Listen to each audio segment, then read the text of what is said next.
All women are different, but they are all women. This video is androcentric from a men's point of view and is presented as opinion, commentary, and debate. Expressing opinions is not violence. These are ideas to challenge, question, and argue in public, because classical liberalism relies on the First Amendment for its dialectic. If you are a feminist, then consider this. If patriarchy truly existed as claimed, feminism could not. And if all men are trash and women are equal to men, then what are we to conclude? Women will die for their children, men will die for their wives and children, and God chose to die for all mankind. Authority rolls up with responsibility. If this framing of facts offends you, click off to a cute cat video. Proceeding further will expose you to gamma bias and criticism directed at ideas, claims, institutions, not at any individual's virtue or dignity. Our method follows the 7 liberal arts. The trivium, grammar, logic, rhetoric, and the quadrivium, arithmetic, geometry, music, and astronomy. And the transcendentals, the good, true, and beautiful. If this framework is not for you, feel free to exit now. It's no disgrace. Women are wonderful. God bless America. Men are great. Oppressive Inclusivity, Paradox of Destroying Diversity for Inclusion. Written by Conrad Riker. Available now, links in description. The Guillotine of Equity, Escaping the State Pimp, Surviving the Shit Test Matrix, and Reviving the Masculine West with the Trivium. You have been sold a lie wrapped in the warm, suffocating blanket of inclusivity, a term that in the current twisted lexicon of the left means nothing more than the active exclusion of merit, beauty, and truth. David Graeber's concept of prefigurative politics, the idea that the means of an uprising dictate its end, has been hijacked by the mob to justify the very tyranny they claim to fight. If the means of political action are censorship, exclusion, and violence, then the social order they prefigure is not a utopia, but a totalitarian regime, a boot stamping on the face of the West forever. They tell you they are building a paradise, yet they tear down every statue of excellence and silence every dissenting voice to replace the living spirit of civilization with a grotesque, bureaucratic mediocrity that worships victimhood over virtue. This is the evolutionary dead end of our culture, a maladaptive mimicry where the signal of virtue is divorced from actual survival value, leading us blindly toward the cultural suicide of the very civilization that birthed the greatest cultures in the known universe.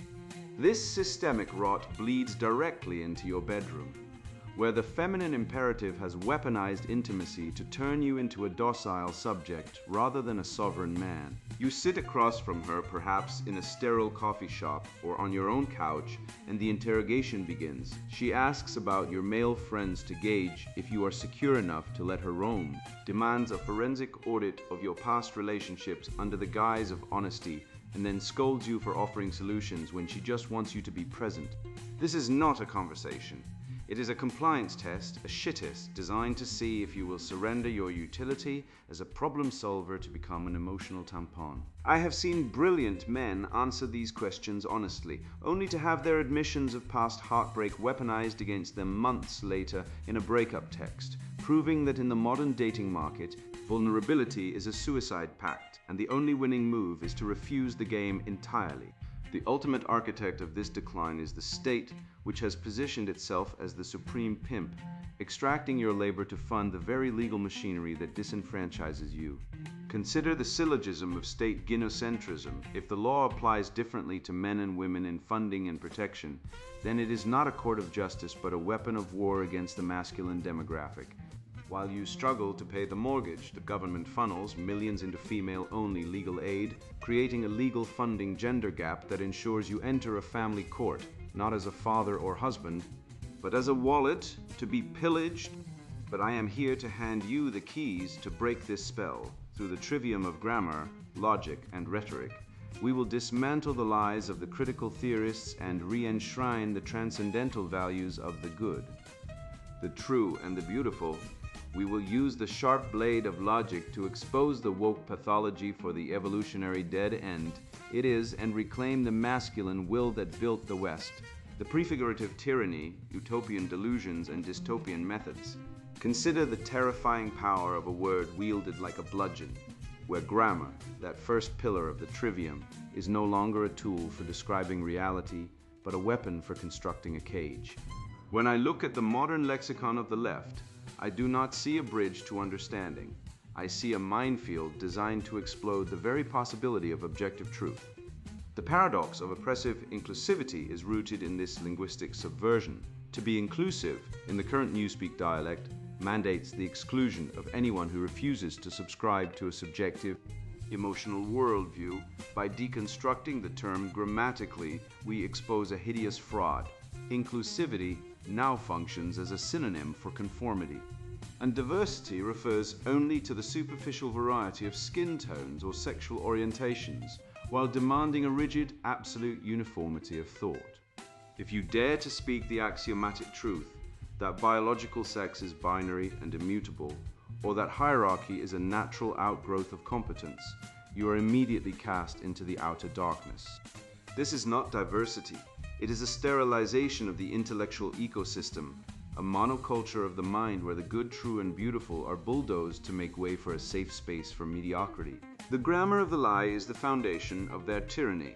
If we apply the iron logic of the syllogism to the leftist theory of prefigurative politics, a concept championed by anarchist theorist David Graeber, the terrifying destination of their movement becomes unavoidable. The core tenet of prefigurative politics is that the means of political action must prefigure the ends, that the way you act now must mirror the society you wish to build. Let us then examine their means. We see a movement defined by censorship, the suppression of dissent, violent mob action, doxing, and the systematic intimidation of anyone who questions the dogma. Therefore, if the means are totalitarian, the social order they are prefiguring and actively building must be a totalitarian regime. Their utopia is not a circle of peace. It is a flat circle of cruelty where the boot stamping on the human face wears a rainbow-patterned sock. The syllogism is irrefutable. You cannot plant the seeds of tyranny and expect to harvest the fruits of liberty. The temporary autonomous zones they champion are merely rehearsals for a permanent technocratic gulag where genocentric groupthink overrides individual sovereignty. This erasure of the future relies on the erasure of the past, a campaign of historical amnesia designed to demonize the masculine spirit. I look at the modern university, once the cathedral of reason, and I see a case study in cultural demolition. The contributions of men, the titans of industry, the philosophers, the architects of Western civilization are being scrubbed from the curriculum, replaced by a grievance-based mythology, where merit is a sin and victimhood is the only currency. These bad actors fear the light of scrutiny because the light exposes their own inadequacy. They cannot compete with Newton or Tesla, so they simply delete them. This is the prefigurative tyranny in action. By erasing the masculine genius of the past, they attempt to lower the ceiling of human potential in the future, ensuring that no excellence can ever rise above the average. Lest it hurt someone's feelings, it is a crime against the living spirit of the West, a sacrifice of the transcendent on the altar of equity. The creature driving this destruction is the modern activist, a demon of the mob fueled by resentment, a concept Schopenhauer understood as the corrosive poison of the soul. These are not individuals pursuing justice, they are agents of the will driven by a deep subconscious desire to destroy the beautiful simply because it is unattainable to them. They look at a hierarchy of competence and feel a crushing inferiority, which they transmute into a moral crusade against oppression. This is the evolutionary dead end of the woke pathology, a maladaptive mimicry where the signal of virtue is divorced entirely from survival value. In the state of nature, virtue signals strength and reliability. In the woke utopia, the signal is a plea for protection, a demand that the strong submit to the weak. It is the logic of the cuckold, the biology of the beta, a strategy that would result in extinction were it not artificially propped up by the stolen resources of productive men. Let us strip away the veneer of pathological altruism that the left wraps around their agenda like a bloody shroud. They claim their obsession with empathy is a sign of moral superiority, but evolutionary biology reveals it for what it truly is, Machiavellian manipulation. Research shows that often, those who signal the most empathy are the most ruthless when it comes to resource extraction. The demand for equity is a demand for your wallet, your labor, and your future. Look at the family courts, a theater of legalized theft where men are routinely stripped of their assets and their children, a reality backed by the code. Hard statistics of divorce settlements and the skyrocketing suicide rates of divorced fathers. The caring is a con. It is a strategy to parasitize the male productivity engine to sustain a system that openly despises the male. They do not want to heal you, they want to harvest you. We are witnessing the bread and circuses phase of a civilization in its final death throes, mirroring the moral collapse of Rome and Babylon before their respective falls. The bread is the welfare state inflated by the printing press to placate the masses, while the circuses are the endless, televised witch trials and the performative outrage of social media. The feminization of the public sphere, the insistence that emotion and safety trump logic and strength, is the presaging of the fall. History screams this truth. Every civilization that replaces the stoic, masculine virtues of duty and honor with the soft, chaotic demands of feminine subjectivity collapses into chaos. We are not living through a social evolution. We are watching the replay of a catastrophic crash, one where the drivers have smashed the dashboard and are screaming that the steering wheel is patriarchal. The solution, the only path to redemption, is to weaponize the truth and re-enshrine the trivium. Logic, rhetoric, and grammar must become the shields and spears of the resistance against the modern Babylon of woke. We must reject the feminization of the intellect as the weakness it is, and return to the transcendental values that birthed the greatest cultures in the known universe. We must stop apologizing for our excellence and start exposing the wicked evolutionary biology of these leftist ideologies for the blights they are. The left's utopia is a lie, a construct of deceit designed to hide the rotting corpse of their ideology.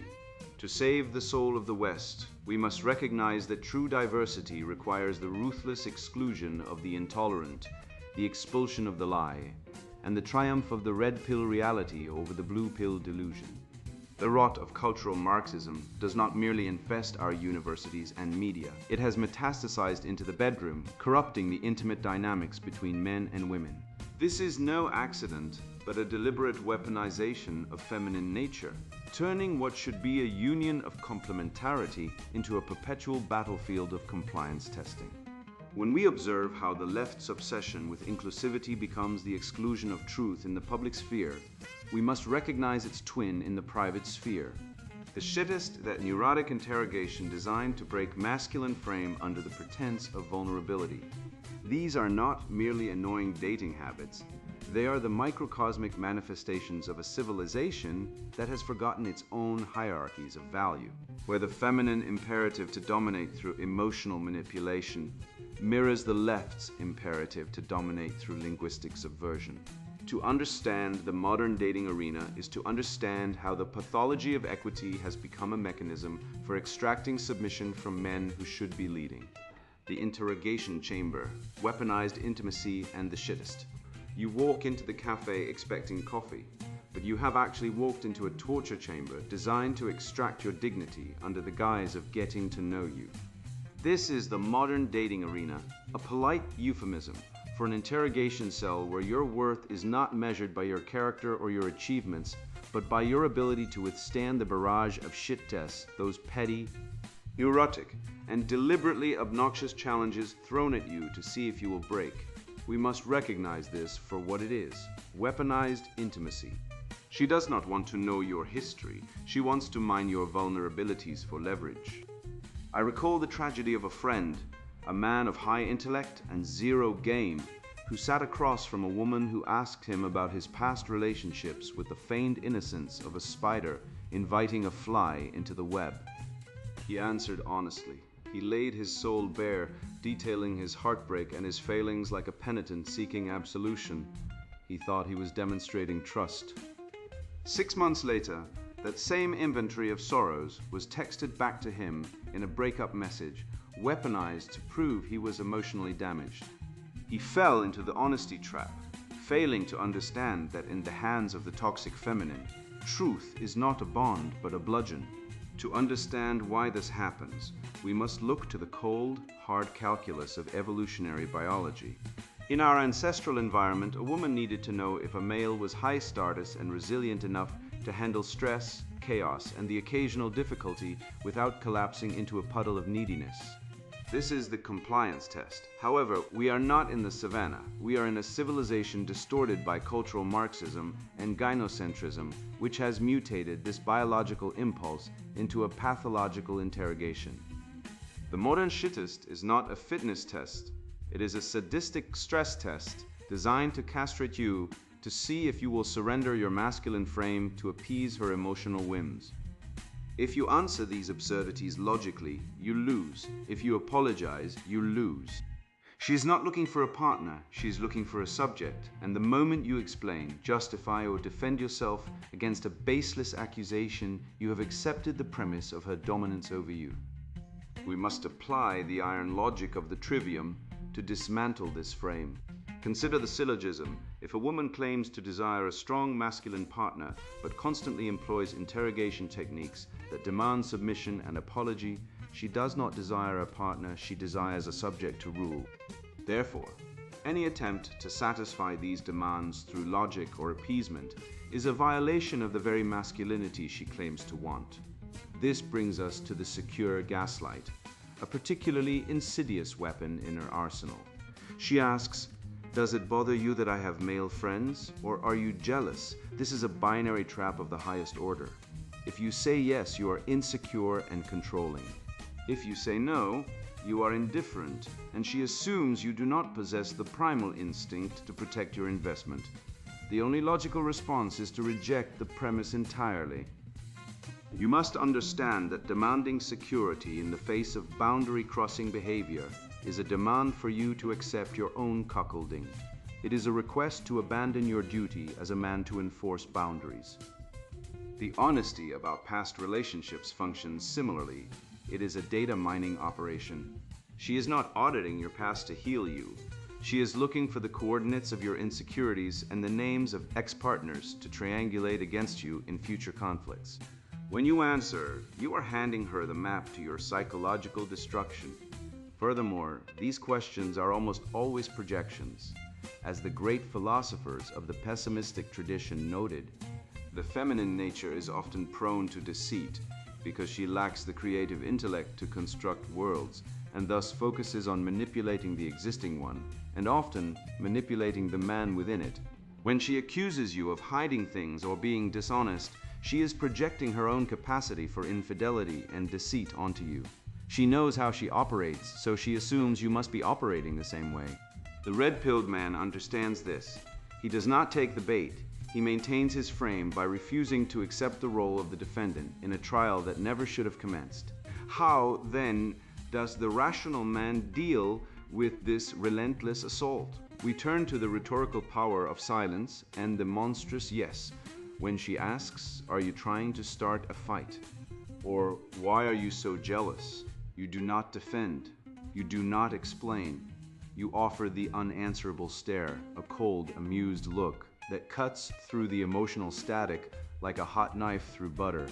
Or you deploy verbal judo. "Yes, I am incredibly jealous. I am a seething cauldron of envy." Now pass the salt. By agreeing and amplifying, you rob the accusation of its power. You show that you are unshakable, that you do not take her emotional theatrics seriously, and that you refuse to be drawn into the chaos. This is the essence of the masculine transcendental, standing firm in the truth, while the world around you dissolves into hysterics. We must also destroy the insidious lie that the masculine duty is to listen without offering solutions. This is the death of the man. The masculine modus operandi is to fix, to build, to order the chaos. When a woman bemoans her problem and demands you listen without solving, she is demanding that you suppress your nature and become an emotional tampon for her grievances. She is asking you to participate in her resentment rather than resolve it. It is a trap to turn you into a passive observer of your own irrelevance. A man acts, a man solves. To demand anything else is to demand the feminization of the male spirit, which is the precursor to the death of civilization itself. We must reject the solution suppression and continue to speak the truth, offer the fix, and impose order on the chaos. Ultimately, Your refusal to engage in these interrogations is not avoidance or stonewalling, as the shrews of critical theory would have you believe. It is a moral imperative. It is a transcendental duty to protect your own sanity and the sanctity of the truth. You are the guardian of the rational against the onslaught of the emotional. A relationship built on the quicksand of security tests is a prison, and the only way out is to possess yourself fully. Do not seek security in her approval. Seek it in your own unshakable frame. When you refuse to answer the interrogation, you are not hiding things. You are asserting that you are a sovereign entity, not a subject to be cross-examined. This is how we save our souls and redeem the living spirit of the West, by standing immovable and unyielding against the tide of lies. I have armed you to withstand the psychological ambush of the private sphere. Yet we must recognize these battles are merely the skirmishes of a much larger war. The woman who fails to secure your submission through emotional manipulation does not merely retreat. She summons the colossal apparatus of the government to enforce her will. We must now turn our attention from the agent of chaos in your home to the true predator that funds her existence, the state itself, the state-sponsored pimp, the legal funding gender gap, and the theft of masculinity. Imagine for a moment that the entity demanding your taxes isn't a benevolent guardian of the peace, but a procurer dressed in the robes of justice. This is the reality of the modern state, which has effectively transformed itself into the ultimate sugar daddy, a bureaucratic pimp that leverages the threat of force to extract wealth from productive men and redistribute it to a dependency class of women. We must wake up to this predator masquerading as a protector. The government does not exist to uphold the covenant of marriage or the sanctity of fatherhood. It exists to monetize the destruction of both. If you are a man looking at the legal landscape today, you are not looking at a system designed to adjudicate disputes, but a sophisticated machinery of war specifically calibrated to dispossess you of your assets, your children, and your dignity. Consider the grotesque theater of the divorce industrial complex, where statistics reveal a systemic bias so profound it would make a tyrant blush. We know the truth. Women initiate approximately 70 to 80% of all divorces, often aided by a legal system that acts as their financial wingman. While a father must scrape together his hard-earned after-tax dollars to hire an attorney just to secure the right to see his own offspring, a mother need only whisper an accusation to activate the full taxpayer-funded fury of the state. In jurisdictions like the United Kingdom, legal aid for family law is almost exclusively accessed by women, with men representing a statistical footnote in the distribution of resources. This isn't an accident of bureaucracy. It is a deliberate strategy to ensure that the mechanism of family law serves as a one-way valve, transferring male productivity to female legal representation, leaving the man legally naked and financially destitute. This disparity creates a form of legal apartheid, a legal funding gender gap that proves the state has supplanted the husband as the primary provider. The modern narrative of the strong, independent woman is the greatest lie of the 21st century, for she is neither independent nor strong. She is a ward of the state, dependent on a massive, coercive apparatus to extract resources from men she no longer wishes to partner with. When the government funds her legal battles to seize his assets, it is engaging in a form of proxy cuckoldry, forcing the man to fund the very legal assault that ruins him. The state is the ultimate boyfriend, offering free housing, healthcare, and legal muscle, all funded by the labor of the men it is actively disenfranchising. The economic impact of this theft is a tax on testosterone that stifles the very engine of civilization. Every dollar diverted from a man's business, his innovation, or his legacy to pay for divorce lawyers or state-mandated spousal support is a dollar stolen from the future of our culture. We are witnessing a macroeconomic disaster where capital that should be building bridges, funding space, exploration, or creating art is instead being laundered through the court systems and funneled into the pockets of a parasitic legal bureaucracy.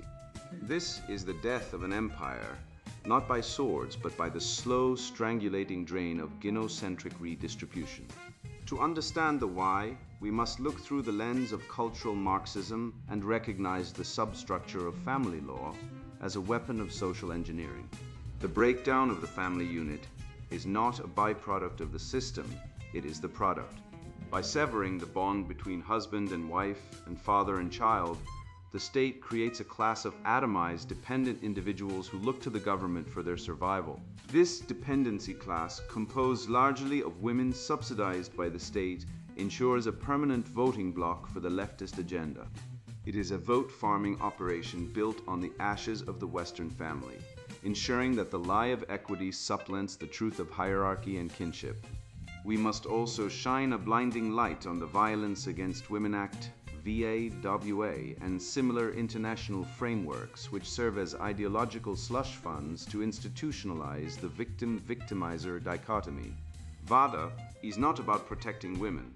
It is about funding a narrative that demonizes men, with hundreds of millions of dollars funneled into programs that presume male guilt and female victimhood. These acts have institutionalized the Duluth model of domestic abuse, which absurdly posits that all domestic violence is patriarchal and that men are always the abusers. This legal framework strips fathers of their due process rights, effectively disenfranchising them before a single piece of evidence is ever heard. Let us apply the iron logic of the syllogism to this madness, for the left's own theories crumble under the weight of their own refutation. The left claims to champion equity, yet where is the equity in legal funding? If equity is the goal, the demographic that actually provides the net tax revenue, men should be the most protected, yet they are the ones abandoned by the legal system. Here is the syllogism of state gynocentrism. If the law applies differently to men and women regarding funding and protection, then the court is not a place of justice, but a weapon of war against the masculine demographic. The hypocrisy is so thick you could cut it with a knife. They scream for equality in the boardroom while demanding female privilege in the courtroom. This brings us to the realization that the legal matrix is a prison for the masculine spirit. The leftist ideology relies on pathologies and logical fallacies, specifically the appeal to emotion, to override the biological imperatives of the Western canon. They weaponize the virtue of women, which historically protected the weaker sex, and distort it into a license for the cruelty of bad actors, wicked liars who cheat honest men out of their birthright. But we see the evolutionary biology for what it is, a primitive resource grab mechanism hijacked by a Marxist state.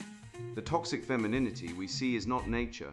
It is the nurture of a nanny state that rewards aggression and deceit with cash prizes. The remedy to this legal tyranny lies in the living spirit of Western civilization, a return to the transcendental principles of the good, the true, and the beautiful. We must intellectually revolt against the current legal matrix and demand a return to the ancient standards of law, where innocence is presumed and due process is gender neutral. We must reject the feminization of our institutions, recognizing it not as progress, but as the weakness presaging the fall. The only way to smash this modern Babylon of woke is to weaponize the truth, to use the undeniable facts of legal bias and economic theft, to shatter the spell of ignorance that has been cast over the populace. Men, it is time to organize legally and politically to defund this matriarchal overreach. We must stop treating the symptoms and start cutting out the cancer. We must recognize that the state is not our partner, but our competitor, and a ruthless one at that. By reclaiming the narrative, grounding ourselves in logic, and refusing to participate in our own destruction, we can break the conspiracy of lies. We are the inheritors of the greatest cultures in the known universe, and we will not allow our legacy to be stolen by a legal system that bets against the very essence of manhood. The truth is our weapon, and the restoration of virtue is our goal. We have laid bare the grotesque reality of the legal system, revealing the family courts, not as halls of justice, but as the slaughterhouses of the masculine spirit where men are systematically stripped of their wealth and their children.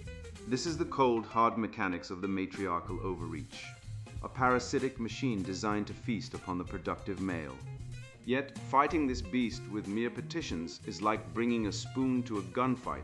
We are dealing with an enemy that has hijacked the very language of thought to enslave us. To win, we must stop playing by their rules and start dismantling the lies that hold this matrix together. We must return to the ancient, formidable wisdom of the trivium, the intellectual arsenal that built the West, to to strike at the head of the serpent. The war begins with the mind, and the first weapon we must wield is grammar. The trivium of restoration, reclaiming the transcendent masculine. He who defines the terms controls the debate, and for too long we have surrendered the dictionary to the liars and the destroyers of our culture. The first step of the trivium, grammar, is the act of identifying reality through correct naming, and we must strip the enemy of their linguistic camouflage immediately. We are not dealing with equity, inclusion, or feminism.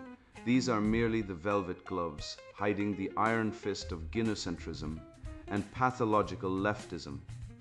When you watch a man stripped of his assets and his children by a family court that presumes him a predator based solely on his gender, do not call it justice, call it what it is: systemic theft and state-enforced misandry. When you see universities implementing bias response teams to silence dissenting opinions, do not call it safety, call it the totalitarian censorship of a dying empire.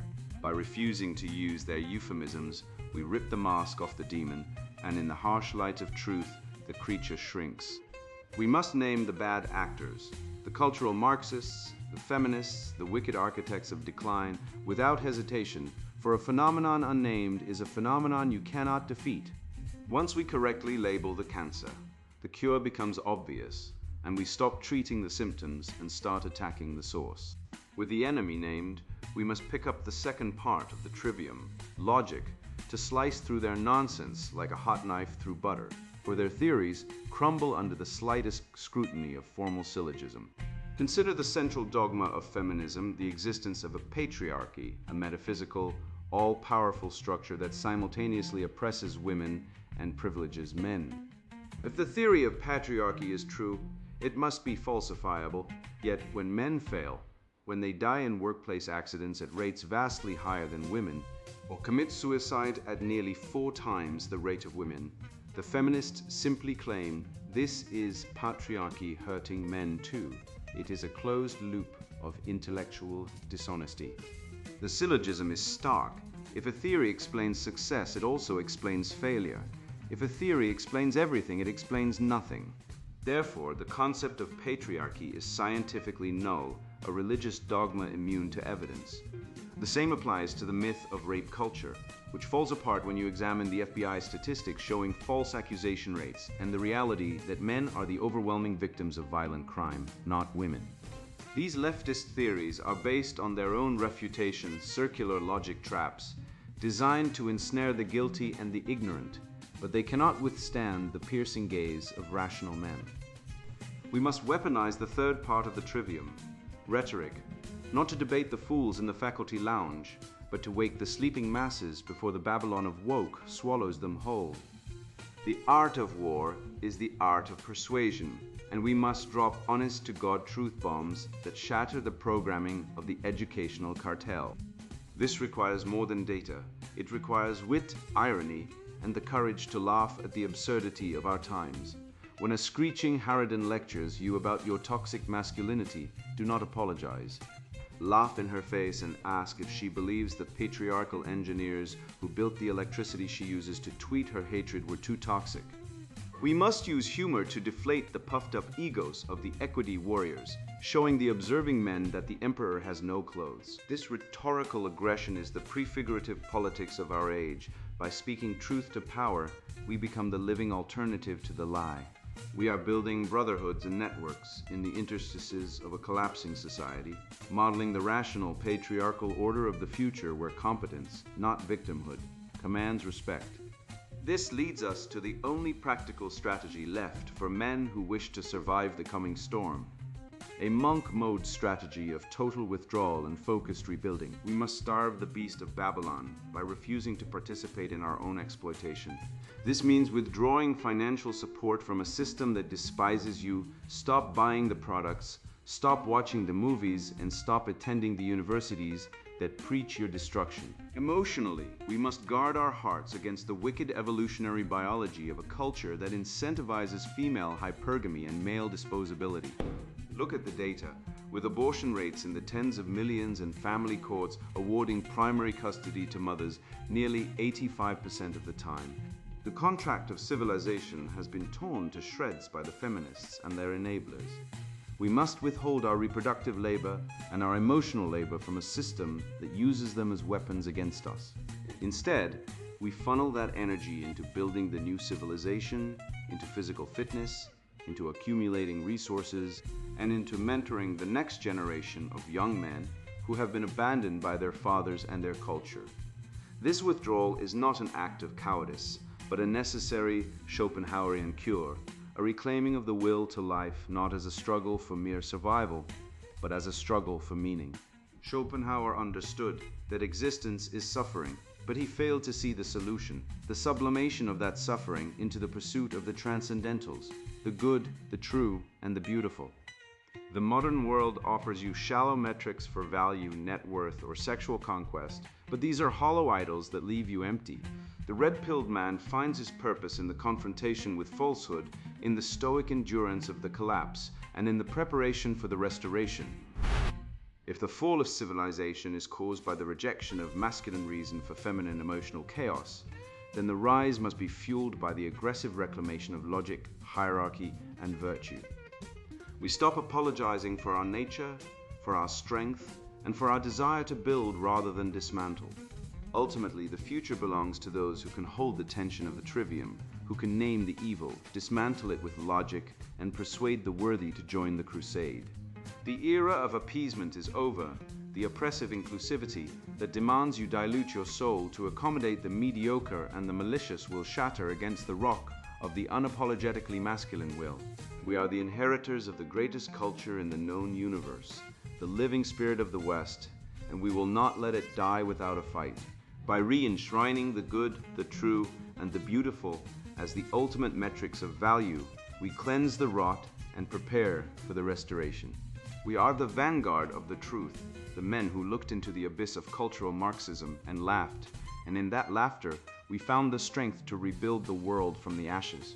You stand now at the precipice of the most dangerous and liberating realization of your life, staring directly into the blinding light of a reality that the equity peddlers and the emotional vampires have spent decades trying to obscure. You have seen the grim mathematics of the gynocentric lie, the family court statistics that prove the state is actively engaged in the legal disenfranchisement of fathers. The suicide rates of men who bought the be-sensitive scam and found themselves alone and disposable. The paternity fraud and cuckoldry rates that expose the biological deceit behind the sacred pedestal. You see the shittest for what it truly is, not a playful game, but an evolutionary mechanism to test your fitness for slavery. And you see the state not as a protector, but as the ultimate pimp, stealing your labor to fund the very ideology that seeks to erase you. This is the red pill in its rawest, most potent form, the realization that you are not broken, the system is. But you are no longer a victim of this chaotic illusion. You are a master of the trivium. You possess the grammar to name the demon of toxic femininity, without flinching, the logic to slice through the hysterical emotional arguments of the woke mob like a hot knife through butter, and the rhetoric to wake the sleeping men around you. You understand that the good, the true, and the beautiful are not subjective preferences, but the transcendental pillars of a civilization that we must resurrect from the ashes of cultural Marxism.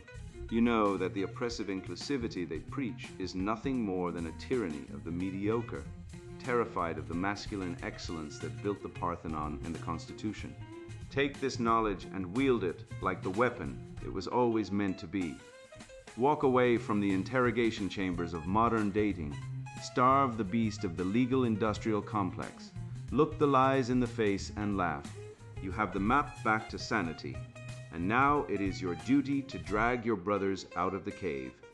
Go forth, be dangerous to the lie, and build a reality where truth is the only currency that matters. And now the sponsored book introduction, Oppressive Inclusivity, Paradox of Destroying Diversity for Inclusion. Men are under siege. If that statement makes you roll your eyes or mutter good riddance, close this book now. Bake cupcakes. Take up yoga. This isn't for you. But if you felt the boot heel of divorce courts crushing your finances, watched false accusations destroy friends, or choked on the lie that your biology is a defect, keep reading. I wrote this for the silent majority of men who build, protect, and sacrifice, while being told they're the problem. I lost my sons to a system that presumes fathers are optional. I've been called a toxic predator for offering a coworker an umbrella in the rain.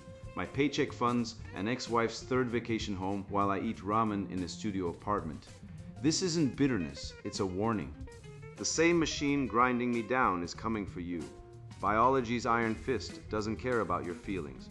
Men and women aren't interchangeable widgets, yet we're forced to pretend otherwise. Sweden's gender parity experiments collapsed male-dominated industries, while suicide rates spiked. Workplace deaths remain 94% male. But feminists still demand we check our privilege. The divorce racket legalizes theft, with 70% of splits initiated by women who keep the kids, house, and your future earnings. Alimony slavery isn't a metaphor, it's your life if you marry wrong. This book isn't theory, it's a field manual for survival. You'll learn why sperm counts have halved since 1980. Spoiler: soy and plastics. How to dodge false believe all women traps. And why cities make men soft. We'll dissect the communist playbook behind terms like Latinx and expose the media's male gaslighting that paints heroes as villains. Data doesn't lie. Fatherless boys fill prisons. Beta simps fund OnlyFans thoughts. And nations without strong men collapse. Weak men built this hellscape. Strong men will burn it down. Your choice is simple. Keep swallowing feminist lies until you're bankrupt, lonely, and medicated, or fight back with truths they've tried to ban. Testosterone built civilization. It's time to rebuild. Oppressive Inclusivity, Paradox of Destroying Diversity for Inclusion. Written by Conrad Riker. Buy now, links in description.